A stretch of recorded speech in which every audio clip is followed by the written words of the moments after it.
पहा, लक्षात घ्या मित्रांनो, वाक्यामध्ये कर्त्याचं आणि कर्माचं काय महत्व आहे.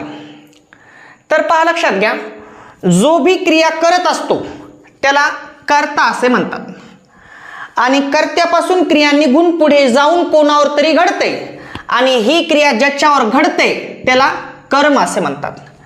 जेव्हा कर्ता एखादी क्रिया करतो तर त्याचं नुकसान नेहमीच कर्माला भोगावं लागत असते.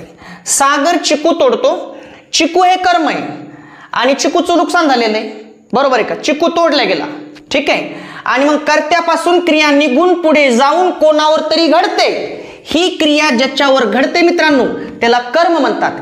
क्रियापदाच्या मूळ धातूने दाखवलेली क्रिया जो भी करतो त्यास कर्ता असे म्हणतात. तोडण्याची क्रिया सागरने केलेली आहे, मूळ धातू आहे तोड, तोडतो क्रियापद. क्रियापदाच्या मूळ धातूने दाखवलेली क्रिया जो भी करतो त्यास कर्ता असे म्हणतात आणि क्रियापदाच्या मूळ धातूने दाखवलेली क्रिया कर्त्यापासून निघून पुढे जाऊन कोणावर तरी घडते, ही क्रिया ज्याच्यावर घडते त्यास कर्म असे म्हणतात. थोडक्यात काय, कर्ता क्रिया करत असतो आणि कर्त्यापासून क्रिया निघून कर्मावर घडत असतो.